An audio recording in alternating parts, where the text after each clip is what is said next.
Welcome to the Unitarian Universalist Church in Eugene. My name is Augie Sabini. I use the pronouns he and him and a few more. I'm the worship associate today. We gather in worship to find meaning and to live more deeply. Worship creates connections within, among, and beyond us, calling us to our better selves, calling us to live with wisdom and compassion. Whoever you are, whomever you love, whatever your image of the holy, we're glad you're here. If today is your first time with us, we'd love to get to know you better. Right after service, you are invited to our welcoming room, which is right over there. You'll see it's the south entrance. This room is also for current members who would like to get to know our visitors and newcomers. So please, don't just talk with your friends today, make some new ones. And if you're online, the link to our visitor form is being dropped into the chat right now. Kerplunk. I want to remind you that we have a Braille hymnal and sound amplification equipment for those who need it. We also have a dedicated space that we call the low stimulation room. If noise, lights, crowds in the sanctuary become uncomfortable, just ask any of the ushers and greeters for help with these things. Raise your hands if you're an usher or a greeter, please. Or there, we got a good one. The rest, there they are. They're all out in the hall ushering and greeting. Just ask any of them for help with these things. And okay, we did all that. Also, there are these strange things, QR codes. If you know how to work your phone and work those QR codes, that has the order of service on it. Now, let's take a few minutes to greet one another, especially people you don't know yet.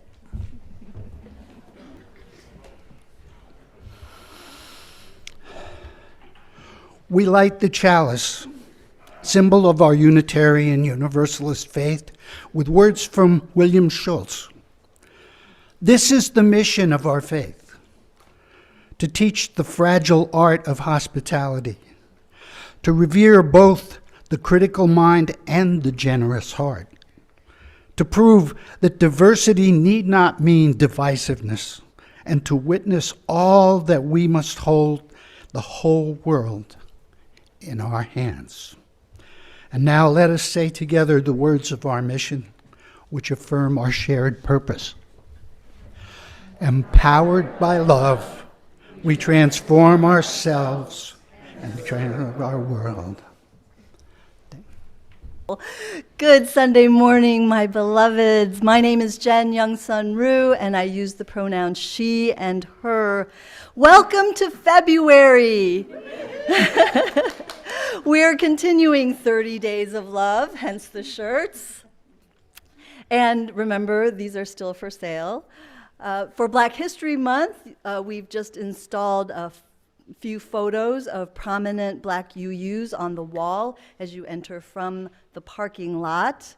And February is also the month when we are collecting wet and dry dog food for the new pet food pantry. Today is also the first day of our annual pledge drive. We're calling it From the Heart.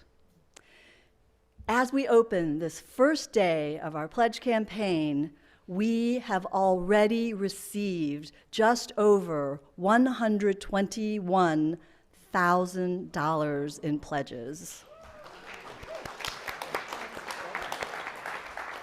So we're off to a very strong start. Later this week, all of you are going to be receiving an email giving you more details about our goals, and you'll have a chance to add your financial gifts to that total. Every single pledge matters. You know that, right? We now have 373 members at UUCE. 373 people who have signed the book and bound themselves to a covenant with this community and with this faith. When each of us contributes any amount that we can, it is amazing what we can do together. Today, I want to start off our pledge season by talking about another kind of gift, the gift of service that you all offer one another every single day, and the gift of service that you offer to our neighbors as well.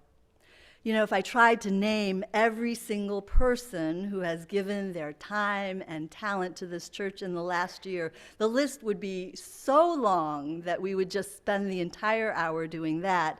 So let me instead acknowledge the groups. So we have three main areas of ministry.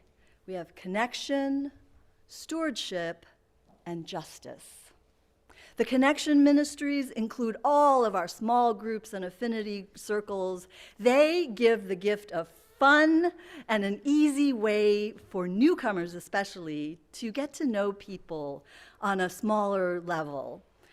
And they get to come together around shared interests like birding and crafting, poetry or spiritual reading. Or they come together around a common identity like the BIPOC group or the LGBTQIA+ group or the pagan affinity group. So that's connection. The stewardship ministries help to care for our resources, the building, the grounds, the safety of our members and our visitors, fundraising events, and this annual campaign. You know, I heard somebody recently say that at first glance, it seems like all of the volunteer roles are filled with very capable people producing wonderful results. The truth is that there are some groups, like the one leading the annual campaign, that are in dire need of more people. I would say that the Generosity Network probably could use a good 20 more people to help them this year. So we have connections, we have stewardship, and then we have justice. Here are the teams working to challenge racism. Here are the teams that are helping to respond to climate change, food insecurity, the housing crisis, and more. This is where we serve our world. Today, you can take part in the Oregon Interfaith Earth Summit that starts at 1:30 right here, and it will conclude with a rally at 5 o'clock right outside. So we'll all be wearing our yellow shirts for that rally. Please join us. In addition to those three areas of ministry, lots of people volunteer to help the staff in faith formation, music, the tech sound booth, the office, pastoral care, membership, welcoming, all the ushers and greeters, inviting all of the people to come into this very hospitable space. And then, finally, there are the ones who have said yes to leadership on the board of trustees and its committees. Your gifts of time and energy, wisdom and laughter and song, those are what make this a vibrant community. Otherwise, we would just have an empty building. And so it is good and it is fitting to lift up the many ways in which you serve one another in love. So come, let us worship together. together.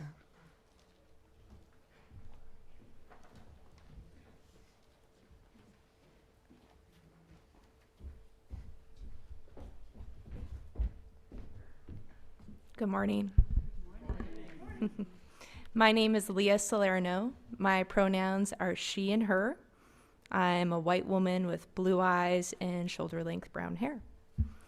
I've been attending UUCE since 2014. Rev Sydney was here then. I didn't think I needed church. Even the term church was off-putting. When I was 31, I became a parent overnight to 7-year-old Eli and 9-year-old Malia. Malia was used to being the parent and saying what she needed. Within hours, the demands started. The first big request that I was to take her to the library so she could get her first library card. A second big request was that I take her to church. Sundays, we would try out churches. One Sunday, we were sitting in that back corner back there. The choir was singing a song with lyrics unlike any I'd heard at a church before. After that, we stopped trying out churches, and we came back here. By 2014, we were eating donuts off a string at the Halloween party. It took a while for me to be brave enough to do coffee hour, and even longer for me to start proudly telling friends and coworkers I attended church. But now this community is a huge part of our lives. I'm here pretty much every Sunday. We've done social justice work together. I've been in at least 4 small group connection circles. I've been here for the holidays, and I've shared my joys and sorrows with you. It turns out I needed church. I'm Eli. My pronouns are he, they, and, well, I've been coming to the church since, 2014. What I find in church that I don't think I find anywhere else is the community aspect and the fact that most of my friends are here at this church, whether they are 70-year-old people or people my own age.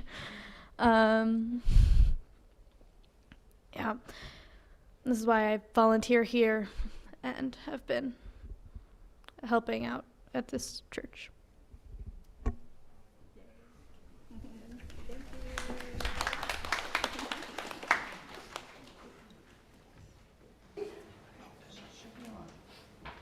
Hello, hello. Yep. Ryan's on vacation with her family today in Disney World.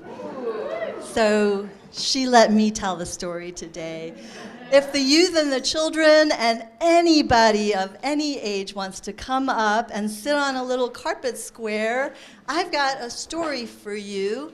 This is a story. Hi, Eli. This is a story from the Comanche people. Now, the Comanche people have lived on the flat parts, what we call the plains of Wyoming and Nebraska and Texas and New Mexico. Have any of you ever been to those places? Yes? Well, these days, most of the Comanche Nation live in Oklahoma. Do you know Oklahoma? Oklahoma. So here's the story. It was a time of drought, which means it had been a long, long time since any rain fell, and the land was drying up, and the people were getting very, very hungry. In their despair, the people started praying and asking the Great Spirit, "Where's the rain? What have we done to upset you? Tell us what to do so that we can get more rain." And they waited, and they prayed some more, and they danced and tried to bring the rain, but nothing happened. And more people were suffering. There was no rain. Nope, it was all dry. And people were suffering. Young and old were all very, very hungry because there were no plants growing on the land. Well, there was a child, And her name was She Who Sits Alone. Why do you think they named her that? Why?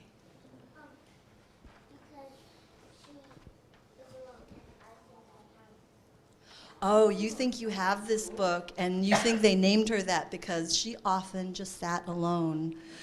Actually, she wasn't all alone because she had a doll, right? Her very favorite doll. You know this story. And she loved that doll so much, this doll was her most treasured possession. Well, the people of the tribe didn't know what to do, and so they sent their elders to go to the distant mountain to see if they could hear what Great Spirit wanted them to do. And so the elders set off for the mountaintop, and the people waited. They waited, and they saw the sun come up, and they saw the sun go down. And then they saw the sun come up, and they saw the sun come down. And finally, they saw the elders coming back, and they were all very curious. What did Great Spirit say? What did you hear them say? And the elders said, for many generations, the people have taken from the earth whatever they needed and whatever they wanted, but they have given nothing back to the earth. So they must bring fire. They must bring to the fire their most treasured possessions. The ashes then must be scattered to the 4 directions. When this has been done, then the rains will come and the earth will live again. And so the people returned to their homes and they looked around for their most precious treasures. One person said, oh, this bow is my most treasured possession, but surely Great Spirit doesn't want me to part with that. And another person said, oh, this blanket has been in my family for generations. I love it so much. Surely Great Spirit wouldn't want me to put this in the fire. And another, who was the medicine person of the tribe, said, all of these herbs, these are my most treasured possessions, but certainly Great Spirit would not want me to cast these into the fire.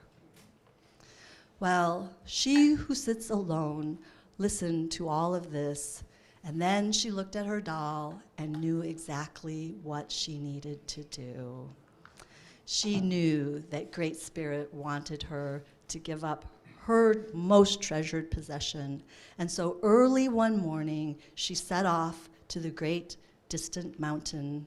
She climbed the mountain, she built a fire, and she laid her doll in the fire.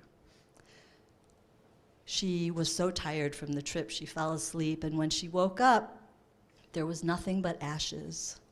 She took a handful of those ashes, and she threw it up in the air and cast it to the 4 directions. And then she felt a drop of rain, and then another, and another, and another. And the great rains came and saved the whole tribe. And you know what happened next? They gave her a new name. They gave her the name, She Who Loved Her People. The end. My name is Tina Dio. I use she, her pronouns, and I am your ministerial intern this year. As you enter the sanctuary, and at any point during the service, you may write your joys and sorrows in our book, light a candle, or place a stone in water. And the table is over there in that south corner. Those joining from home can write prayers of joy and sorrow into the Zoom chat, which will be open until the start of the sermon. And during the week, anyone can go to the pastoral care portal on our website to let our ministers know you need some support. Today, we also lift up prayers of healing for Nita White, who is currently recovering from heart surgery. So join me this morning in this meta prayer focused on gratitude and appreciation.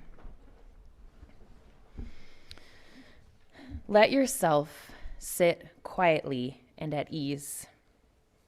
Allow your body to be relaxed and open, your breath natural, your heart easy. Begin the practice of gratitude by feeling how year after year you have cared for your own life. Now let yourself begin to acknowledge all that has supported you in this care. With gratitude, I remember the people, animals, plants, insects, creatures of the sky and sea, air and water, fire and earth, all whose joyful existence blesses my life every day. With gratitude, I remember the care and labor of 1,000 generations of elders and ancestors who came before me. I offer my gratitude for the blessing of this earth I have been given. I offer my gratitude for the measure of health I have been given. I offer my gratitude for the family and friends that I have been given. And I offer my gratitude for the community I have been given. I offer my gratitude for the teachings and lessons I have been given. And I offer my gratitude for the life I have been given. Just as we are grateful for our blessings, so we can be grateful for the blessings of others. Now shift your practice to the cultivation of joy. Continue to breathe gently. Bring to mind people you care about. These people may be here in this sanctuary or on Zoom today. Picture these people and feel the natural joy you have for their well-being, happiness, and success. Feel the joy you have for the gifts they give to this community and the wider world. With each breath, offer them your grateful, heartfelt wishes. May you be joyful. May your happiness increase. May you not be separated from great happiness. May your good fortune and the causes for your joy and happiness increase. Sense the sympathetic joy and caring in each phrase. After the joy for these people grows strong, turn back to include yourself. Let the feelings of joy more fully fill your body and mind. Continue repeating the intentions of joy over and over through whatever resistances and difficulties arise until you feel stabilized in joy.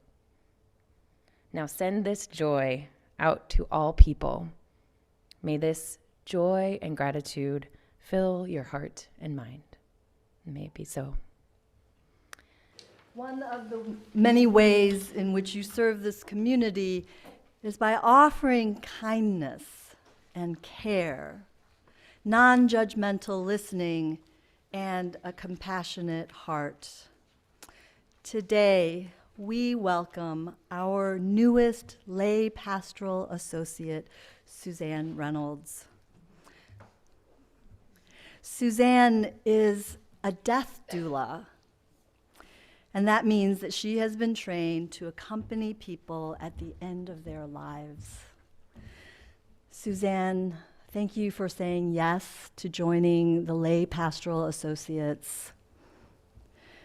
Will you covenant to be fully present when offering pastoral care to the UUCE community? I will. Do you pledge to honor confidentiality, and will you strive to be a safe haven for all who come to you in need? I will. Thank you.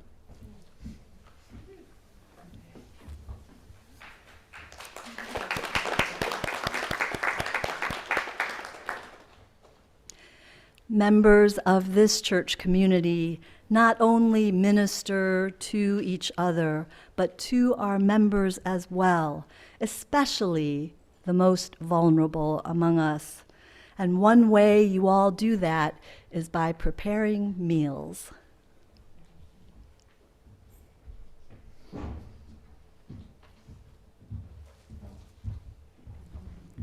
Good morning. My name is Jolene Simpson, and I use the pronouns she and her. I am delighted to introduce Sonia Spencer. She is the program coordinator for Youth and Family Services in the St. Vincent de Paul program, and she works directly with the night shelter. UUCE has partnered with St. Vincent de Paul shelter program for many years, providing meals for the shelter and housing at times, thanks to the many years of work of Barb Prentice. I want to send out an extra thank you to all who have contributed meals over the last several years, and especially to Ann Bridgman and Kimberly Neese and Patty Holtz for the work that they do. You can look for sign-up information if you would like to help with the meals program. It's in the weekly connections, and we can use your help and support. And with that, I will introduce Sonia, and she can talk more about the program.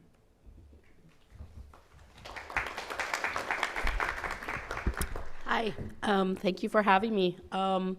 So I have been with St. Vincent de Paul for over 10 years. I worked in housing, rapid rehousing programs, and was asked to transfer to the shelter because we needed the support.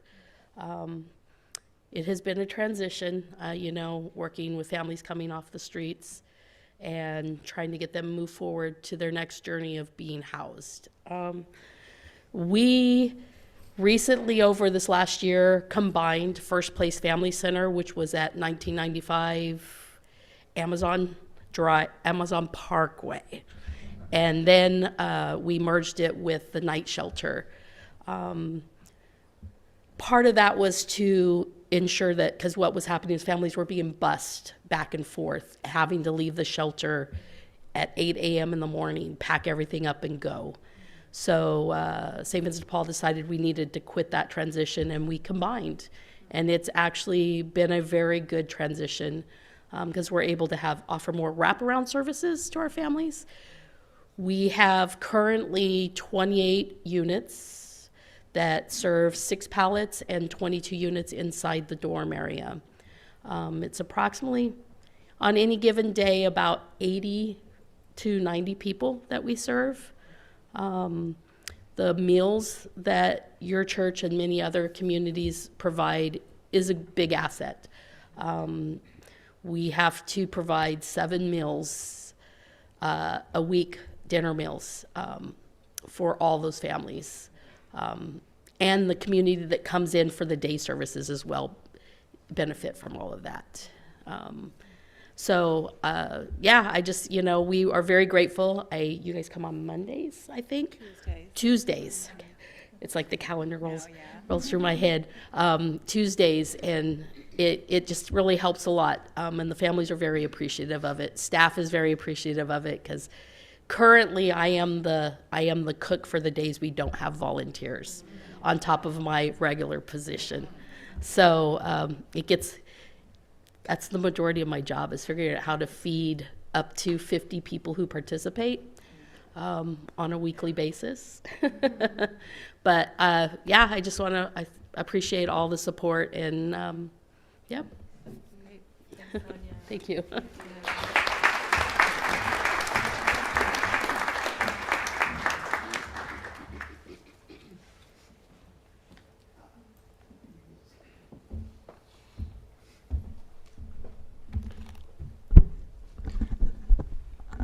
Hello, I'm Ron Milton, and I'm part of the Community Offering Committee. And each month, we choose a nonprofit organization that is aligned with our mission. And that organization will receive all the monies collected in the plate through the month, except for checks that specifically specify that they're for the annual pledge. So please make note of that. And there's also a variety of ways to give online as well. This month we've chosen 86 Hunger, and the name pretty much says it all. They've been working to rid the community of hunger since the year 2000. They provide nutritious, 100% vegan meals out of their kitchen, out of the Acorn Community Kitchen over on 7th Street. Those meals are filled with food that's collected locally, that would not otherwise be sold. There is more information that's in the newsletter. There's also a link to their website. So please give generously. Thank you.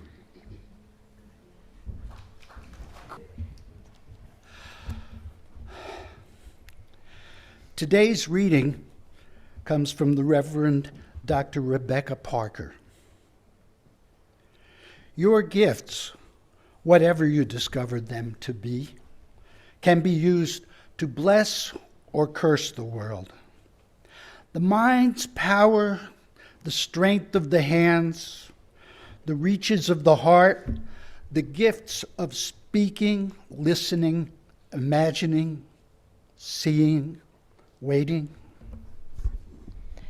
Any of these gifts can serve to feed the hungry, bind up wounds, welcome the stranger, praise what is sacred, do the work of justice, or offer love. Any of these can draw down a prison door, hoard bread, abandon the poor, obscure what is holy, comply with injustice, or withhold love. You must answer this question. What will you do with your gifts? Choose to bless the world. The choice to bless the world can take you into solitude, to search for the sources of power and grace, native wisdom, healing, and liberation. More, the choice will draw you into community, the endeavor shared, the heritage passed on, the companionship of struggle, the importance of keeping faith, the life of ritual and praise, the comfort of human friendship, the company of earth, the chorus of life welcoming you. None of us alone can save the world. Together, that is another possibility waiting.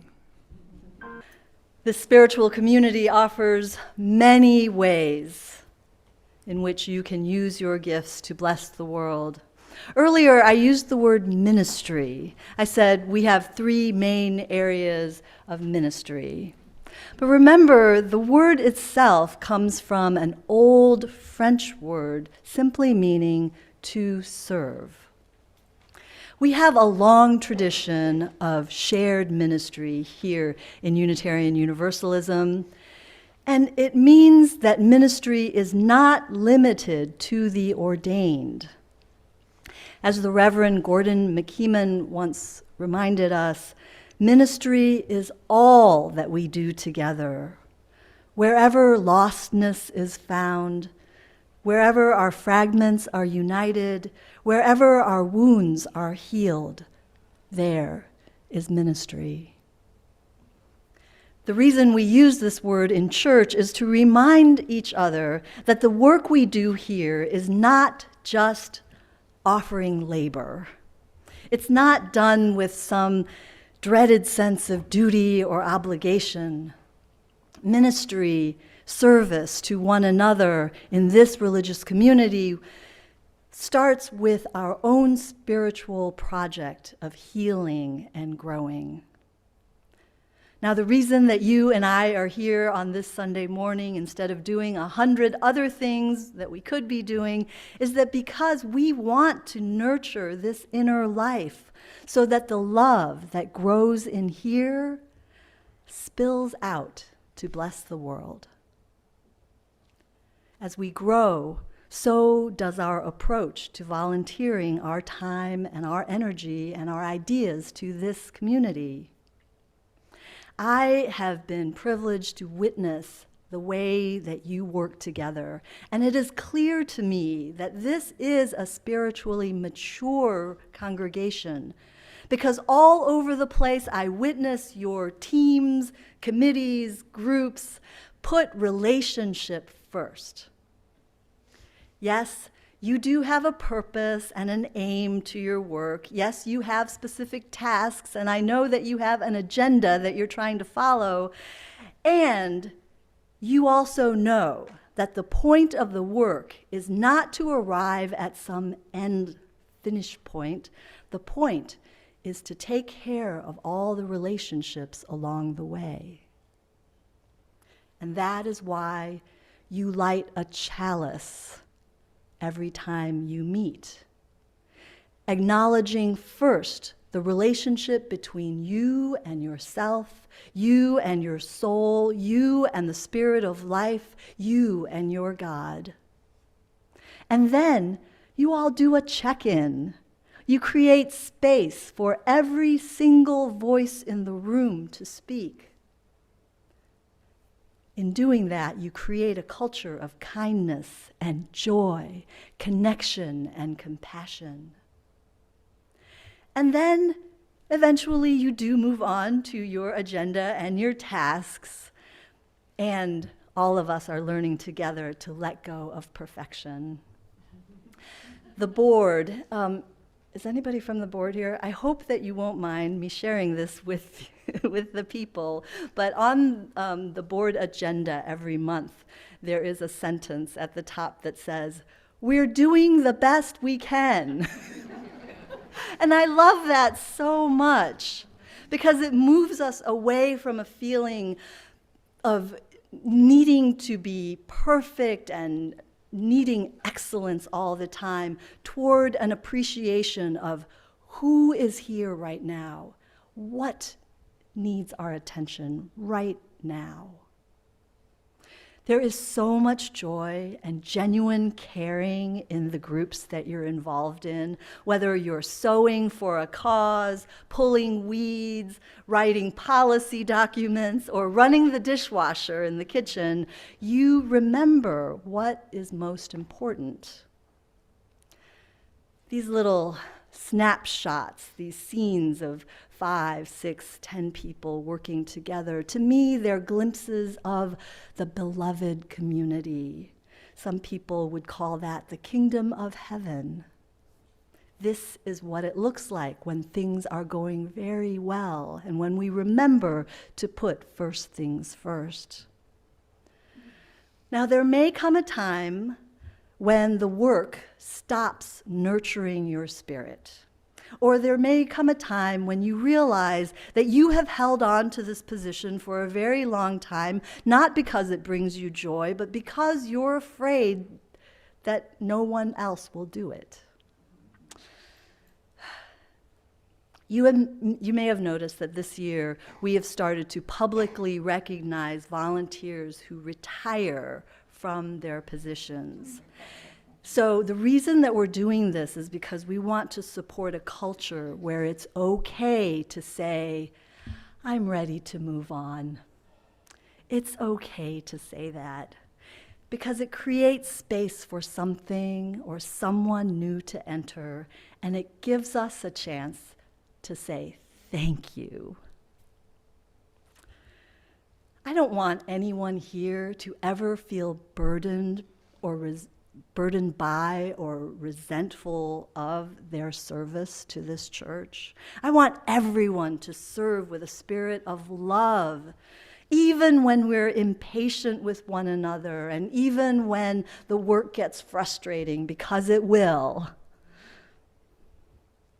You know, I've been thinking lately that the spiritual life really is a lot about remembering and forgetting and remembering again how lostness is found. In the busyness of our lives, and that includes the busyness of this church, we may forget why we're running ourselves to exhaustion. When we get too wrapped up in the doing and the achieving, we may forget to behold the loveliness of the people around us. And there is true loveliness to behold here.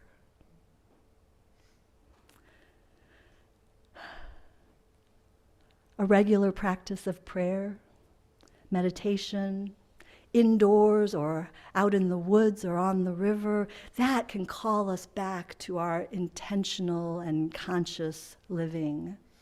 Poetry and music and the arts remind us that there is magic and there is mystery in life. And then there is this faith community. We're kind of an odd collection of people, but we all share this desire to bless the world in one way or another.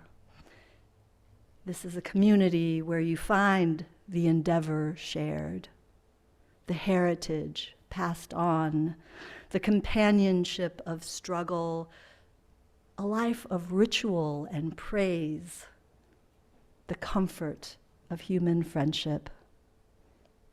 May this be always so. Amen, and blessed be. We extinguish this, but not the light of truth, the warmth of community, or the fire of commitment. These we carry in our hearts until we are together again. And for the benediction, we're going to do something a little bit different. Benediction just means good word, and instead of me giving you good words, how about if you give good words to each other in the form of this song? We'll sing it twice through. Turn and sing it to each other.